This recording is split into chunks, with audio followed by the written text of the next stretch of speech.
Meghan's making it particularly worse for him.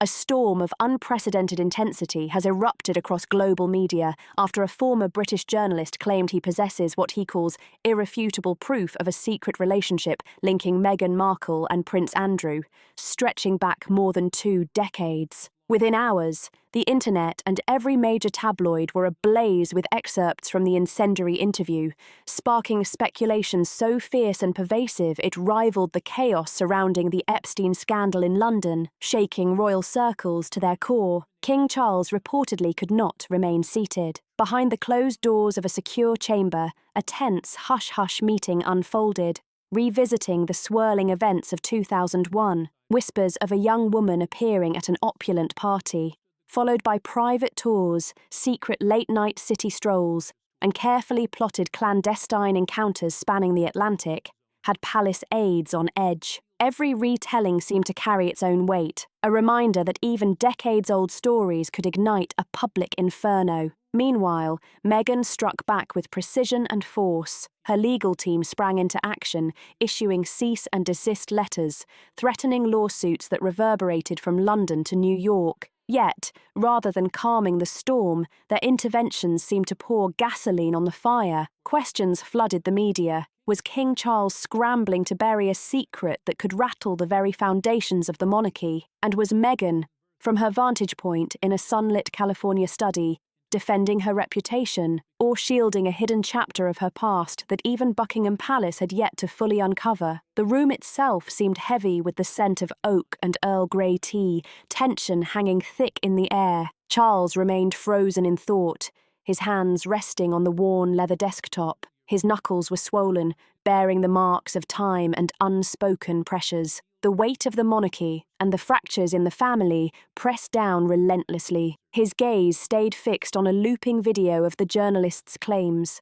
A man long blacklisted for digging too deep into Prince Charles and Princess Diana's private lives, declaring he had irrefutable evidence linking Meghan Markle and Andrew 2 decades ago. The assertion sent a jolt through the king's nerves, fraying what composure remained. Memories of 2001 swirled in Charles's mind. Back then, Andrew had been the Queen's favoured, arrogant son, dazzling audiences with overseas tours. Meghan was just another struggling actress in Los Angeles, unknown in aristocratic circles. If their worlds truly collided, the repercussions would be catastrophic, especially in the shadow of Andrew's complete stripping of honours after the Epstein fallout. Yet, Charles did not slam the desk or raise his voice. He remained chillingly still, the anger of a man seasoned by decades of crises radiating quietly but unmistakably. He pushed the tablet aside with deliberate finality, as if discarding something toxic before lifting his internal phone. His voice, low, measured, yet sharp as steel, instructed a thorough and discreet investigation into every avenue the ex-reporter's claims had travelled. Without immediate action, Charles knew the story could obliterate what remained of Andrew's credibility and drag the narrative Harry and Meghan had painstakingly cultivated in the United States into ruin. Half a world away, their secluded Montecito estate could become a new battlefield in this rapidly spreading media war. In California, Meghan stood at a floor-to-ceiling window, surveying the sun-drenched garden. Since her 2018 wedding and the royal exit in 2020, she had built an armour of poise, an almost impenetrable modern shell designed to confront prejudice and scrutiny. Yet, as she scanned the blazing headlines forwarded by her assistant, her lips pressed into a thin line. Silence enveloped the Sussex residence, unusual for a woman who had often spoken directly into the media storm. Her mind raced as sunlight played across the leaves outside. Every detail, every angle had to be considered. In this modern media landscape, silence could be a strategy or a trap. Memories of her 20s flickered like out-of-focus film reels, a determined young woman, navigating elite parties, searching for opportunities, eyes bright with ambition yet wary of the pitfalls of fame. Action was needed, but not yet. Not until she understood the other side's full play. The Sussexes' silence, paired with Buckingham Palace's caution, left a terrifying vacuum that social media swiftly filled. Millions of users debated, speculated, and painted pictures of a story far more scandalous than the truth. Unverified accusations hardened into perceived reality with frightening speed. In London, Charles rose and walked to the window overlooking the palace courtyard. The rhythmic march of guards, a stark reminder of order amidst chaos. Murmuring to himself, his voice barely audible yet steely, he acknowledged he was no indulgent father seeking reconciliation with Harry. He was a sovereign confronting a threat to the very institution he served. "I need to know the truth before the world rights it for me," he said, resolutely. Deep inside Buckingham Palace, a discreet investigation moved with mechanical precision. Charles's most trusted bodyguard, a shadowy figure with ice-grey eyes capable of vanishing in plain sight, began tracing the former journalist's connections. Paper archives and digital files detailing Andrew's early 2000s network were meticulously examined. At first, the palace breathed cautiously. The accusations seemed based on gossip, fragmented party stories, lacking concrete evidence to survive a court challenge. But the palace's cautious relief was short-lived. Social media moved faster. A photograph erupted online, spreading like wildfire across X and Instagram. Low resolution, yellow-tinted, unmistakably early digital, it captured a yacht deck bathed in dazzling Mediterranean sunlight. In the centre, a young woman with dark hair, radiant smile, and eyes sparkling with confidence, eerily resembling Meghan, stood near Prince Andrew, his hand resting lightly on her waist. The image suggested intimacy, the casual closeness of people at extravagant parties where rules blurred and boundaries faded. The photo sparked instant public frenzy. The tabloids pounced. Forensic facial analysts were brought in to dissect every detail. The cheekbones, nose, jawline, even subtle moles. Suspicion transformed from rumour into widely debated evidence. Meghan's supporters argued digital manipulation, but the roar of public doubt drowned them out. In California, the prevailing thought became, there's something they're hiding. The Montecito estate, once serene, grew tense, silence sharpening into anxiety. Alone in her office, the cold glow of the computer reflected off Meghan's drained, pale face. Her fingers gripped the desk's edge until her knuckles blanched. The cornered sensation ignited her survival instincts. She did not collapse in panic. Instead, her eyes glowed with calculated resolve. This was not a baseless rumour. It was a direct strike at her dignity, her political influence, and her business future. Each deliberate tap on her desk conveyed finality. She reached for her phone, lips compressed, unyielding. Calls were placed to top law firms in London and New York,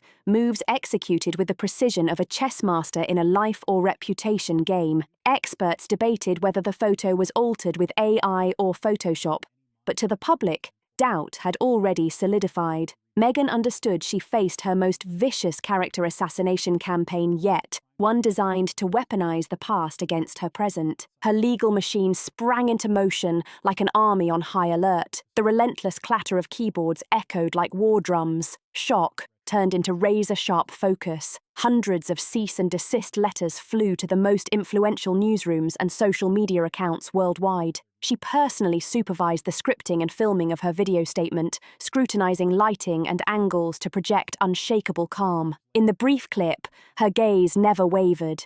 She declared the yacht photo a malicious forgery, a coordinated attempt to discredit her and undermine her values. Harry appeared beside her shortly after at a modest charity event. Though attempting smiles for the cameras, his hands fidgeted with his suit jacket, eyes scanning for hidden threats. Lines of exhaustion etched deep across his face. His posture was almost primal, shielding Meghan, but doubt quietly gnawed at him. The reappearance of Andrew's scandal revived old anxieties, stirring a new layer of unease. He still insisted his family was under relentless media attack, yet his voice lacked the luminous conviction of previous days. The Sussexes' counteroffensive did not quell the fire.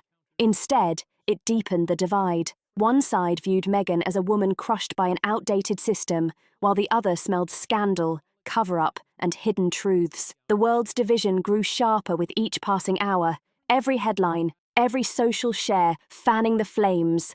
Public debate had become uncontrollable. Montecito's silence morphed into palpable tension. Buckingham Palace moved with calculated caution, leaving no stone unturned.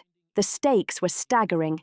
Every action weighed with precision, every reaction measured. Meghan and Harry had evolved beyond royals. They were symbols, shields, and targets in a relentless media onslaught. Even with every letter sent, every video posted, every legal maneuver executed flawlessly, the story had taken on its own life. Social media algorithms, endless shares, and public obsession had made it unstoppable. Silence had become strategy and battlefield simultaneously. Meghan stared out at the California horizon once more, poised and vigilant, knowing that only cold calculation, patience, and iron resolve could navigate this storm. Across the Atlantic, King Charles, steely-eyed and relentless, worked to control the palace machinery, aware that one misstep could hand the narrative over to the public entirely. The storm had only begun. Both sides knew, with terrifying clarity, that the truth, or the illusion of it, had become the most dangerous weapon of all. One half of the world saw Meghan as a figure crushed by the weight of an outdated system, yet the other half wondered what secrets the past might still be hiding. The other half of the world began whispering the old saying with renewed insistence: where there's smoke, there's fire. Rumours crept even into the most dignified and sacred corners of Buckingham Palace, finding their way into hallways normally reserved for measured etiquette and protocol. King Charles, torn between an innate desire to trust and protect his sons and the crushing responsibilities of the crown, maintained a careful, deliberate distance. He issued no statements of support, no comforting public words, only the authoritative silence of a sovereign observing a storm from a distance. Behind closed doors, he quietly directed his security and intelligence team to continue their painstaking inquiry, each step deliberate, each movement calculated, a chess game played in shadow where even the smallest misstep could echo across the Atlantic. The unexpected turning point came when a London tabloid, guided by instinct sharp as a predator's claw, dispatched reporters to comb the forgotten advertising archives of the early 2000s. Days of relentless digging, poring over model rosters, promotional shoots, and social calendars finally yielded the breakthrough the paper craved. The woman in the photograph was not Meghan Markle. She was almost certainly a semi-professional Canadian model, strikingly similar to Meghan in jawline, smile, and posture. She had appeared in a promotional shoot for a luxury yacht brand at around the same time as Prince Andrew's event. When the correction was published, it hit the frenzy of public speculation like a bucket of ice water, dousing the media fire that had engulfed the Sussex camp. Across the ocean, Meghan and Harry exhaled, relief washing over them like a temporary tide. Their legal and media victory solidified, for now. Yet, in London, calm proved a fleeting illusion. King Charles held the freshly printed paper in his hands, his eyes scanning every line, yet revealing no trace of relief. Motionless beside the desk, he gazed at the palace's silent forecourt, shadows from the leafless winter trees stretching across the stone like creeping fingers. Beneath the surface of regal composure, an insistent unease gnawed at him. The photograph may have been falsified, the model's identity confirmed, but the whispers, the allegations, the supposed secret connections, they lingered like ghosts refusing to dissipate. He folded the newspaper slowly, deliberately, and spoke to himself in a low, rough murmur. The photo may be false, but what about the rest of the story? This question was not only directed at Andrew, it carried an undercurrent, subtle but piercing, reaching across the Atlantic to the daughter-in-law he both revered and mistrusted in equal measure. As faint winter twilight filtered through the tall, narrow windows of a secluded manor on London's outskirts, Charles settled into a faded velvet armchair, hands tightly clasped, concealing the churning storm beneath his composed exterior. Across from him sat the former reporter, the same man who had set the world ablaze with insinuation and rumour. Gone was the televised bombast, the arrogance and flamboyance of a man used to commanding attention. Now he hunched slightly, eyes darting with a combination of weariness and cautious smugness, his presence both deferential and subtly triumphant. The silence of the room was almost absolute. Even the crackle of logs in the fireplace echoed like muffled explosions, each pop a reminder of the tension saturating the space. Charles did not speak first. He wielded silence like a weapon, pressing upon the man with royal authority so dense it was almost suffocating. Finally, the reporter cleared his throat,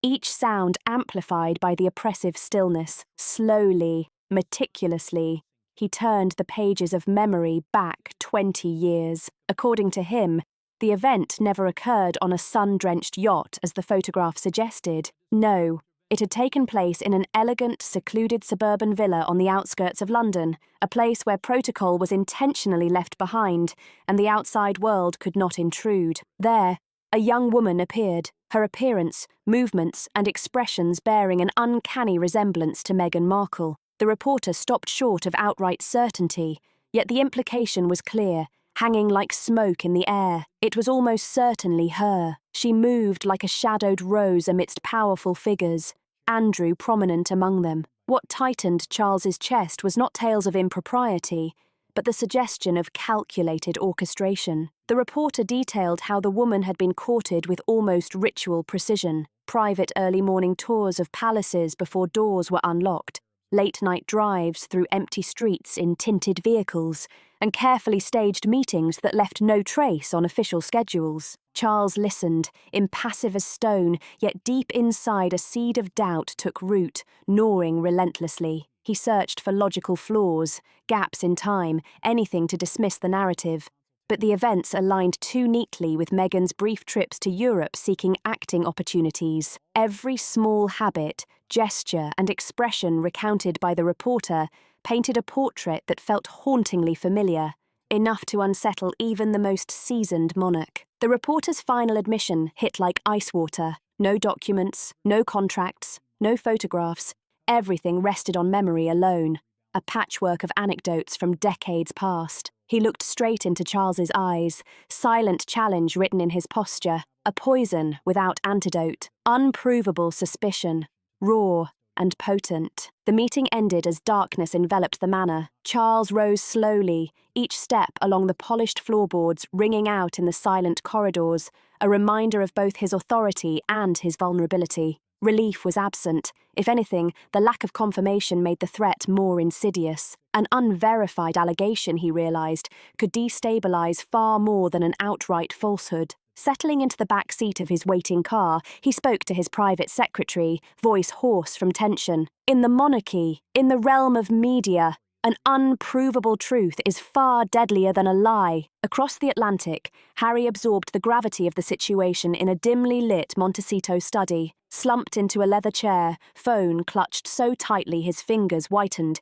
he listened to his father relay the clandestine meeting. There were no orders, no accusations, only the urgent warning of a man striving to prevent his son from being swept away by a rising flood of scandal. Harry's instincts, honed by years of protection and fierce loyalty to Meghan, faltered as he struggled to process the details. 20 years old, coincidences pieced together with precision, jagged enough to shatter the fragile peace they had so carefully maintained. He closed his eyes, trying to banish images of Meghan moving through shadowed palaces at night, travelling in darkened cars, moments invisible to everyone else, each detail of time and place snapped together like jagged puzzle pieces, sharp enough to pierce the thin illusion of security. Questions that had long been taboo in their marriage now grew unchecked, spreading like weeds across the fertile soil of anxiety. Memories of her ambitious years in Europe, once symbols of determination, now carried a shadow of ambiguity, a subtle chill over the certainty he had taken for granted. He paced the room, floorboards creaking beneath him, folders toppled, papers rustled, amplifying the storm inside his mind. Meghan, however, stood in calculated silence just outside the half-closed door, watching him, face calm, eyes unreadable. She did not intervene, offer comfort, or defend herself in that moment. Her silence became an instrument, sharp and piercing, intensifying Harry's spiraling fear. The world mirrored their division. International media split cleanly into two camps, one digging relentlessly into Meghan's past to support the Andrew connection narrative, the other defending her against attacks built solely on recollection and rumour. The Sussex brand, carefully cultivated as a beacon of truth, compassion and calculated vulnerability, shook violently under the pressure. Invitations dwindled, partnerships paused, and allies watched with wary detachment. Night deepened over Montecito. Harry sat alone, pale moonlight highlighting the hollows of his gaunt face. The woman he loved, the anchor of his life, possessed a past he had never fully touched, never truly known. Thousands of miles away, King Charles looked out over the palace's winter garden, face set hard, indulgence replaced by steely resolve. Words fell softly to the advisor at his side, carrying sorrow, resolve, and the weight of a man tasked with guarding both crown and family alike. If tangible, irrefutable proof ever surfaced, the royal family would show no leniency. The statement hung in the air like a suspended sentence, reverberating in the minds of those who had followed the storm closely, signalling that the Sussexes' fragile sense of security might be nothing more than an illusion on the verge of shattering completely. The media maelstrom, which had swept across continents and left jagged, almost indelible scars on reputations, began to subside according to the merciless rhythm of the digital era. The endless cycle of clicks, shares, and trending tags moved on, leaving behind the wreckage of trust that could not easily be restored. Fresh headlines, though dramatic in their own right, gradually failed to capture the ferocity of attention that the initial accusations had ignited. Corrections about the fabricated yacht photograph began appearing on major news platforms, often buried under newer scandals. The crowd, restless and perpetually hungry for the next spectacle, shifted its gaze elsewhere, leaving in its wake shattered reputations and lingering doubt that no correction or apology could fully erase. For Meghan Markle, the brief reprieve offered by these clarifications was not comfort, but a temporary reprieve, a moment to catch her breath before the next digital avalanche. She re-emerged in public with a meticulous, almost surgical caution. At charity events and live streams,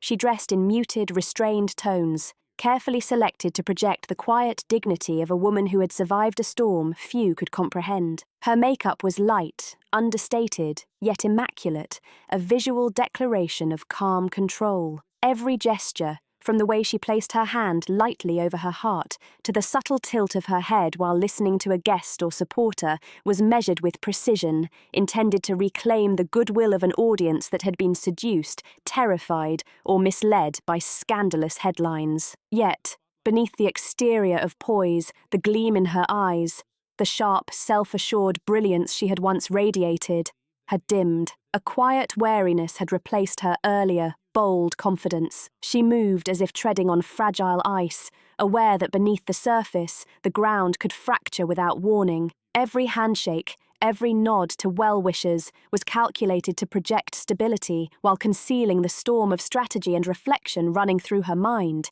Harry, by contrast, bore the marks of prolonged psychological strain. Though he tried to maintain a semblance of stability and warmth in public, the effort often felt forced, brittle, and constrained. In photographs, the effortless intimacy that had once defined their union had become tentative, almost hesitant. Hands that once intertwined confidently now hovered awkwardly, rarely touching, the physical connection reflecting a deeper, internal fissure. In private, he withdrew more often into the study, escaping into extreme sports or long runs along the California coastline, attempting to outrun the anxiety that pulsed through his mind with every new headline. The obsessions that his father had warned him about, the coincidences, the shadowed timelines, the past moments now linked in retrospect, did not vanish. They smouldered quietly, like embers hidden beneath ash, blocking any straightforward path back to inner peace beside Meghan. Even as the Sussex brand projected a polished public image, the undercurrent of unease ran deep, like a river of tension beneath still waters. In London, the outward rhythm of Buckingham Palace appeared to have normalised, yet beneath the polished floors and golden fixtures, the air remained thick with quiet apprehension. King Charles often spent long, solitary afternoons wandering the palace's winter garden, watching bare branches stretch toward a slate-grey sky like skeletal fingers reaching for something unattainable. He knew, even without fresh evidence, that this battle had permanently shifted the landscape. Public faith in the Sussex brand, carefully cultivated over years, had been shaken to its very roots. The shadow of a questionable past, whether factual or imagined, had seeped into collective memory, leaving its indelible mark. Standing before a moss-covered stone statue, the king contemplated the subtle currents of influence that had replaced raw truth. In a digital era,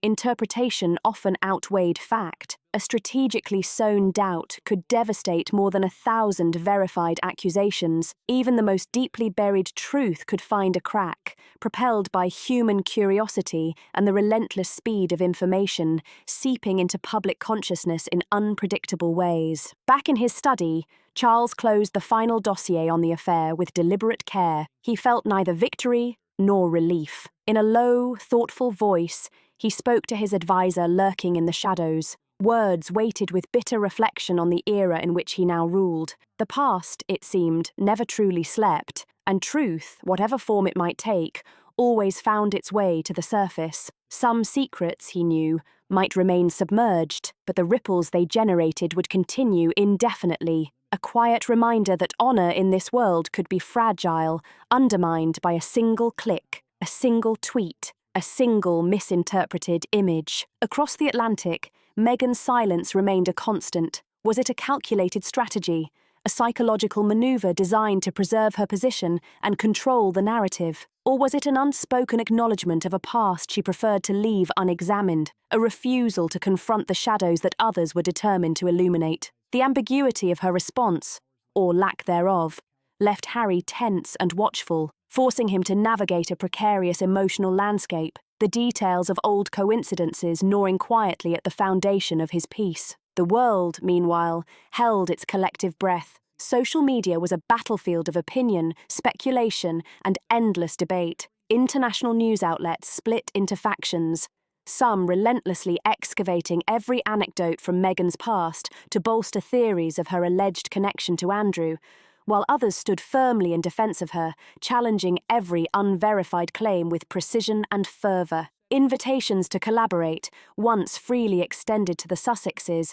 grew scarce, replaced by cautious observation and measured inquiry. Harry's nights were long and sleepless, each one spent staring into nothingness. Illuminated by pale moonlight streaming across the Montecito study, he realized, with chilling clarity, that the person he loved, the anchor of his life, might carry a past entirely unknown to him, a reality layered, complex, and resistant to easy understanding. Far away, in London, King Charles remained at his post, eyes fixed on the palace's winter garden, the weight of guardianship pressing upon him. His words, softly delivered to the advisor at his side, carried both sorrow and an unyielding determination to protect the crown, the family, and the fragile veneer of stability that remained. And so the storm subsided, leaving its marks, quiet, enduring, and impossible to fully erase. After reading this story, what do you think? Is Meghan's silence throughout the investigation a calculated, clever psychological tactic to protect herself and her legacy?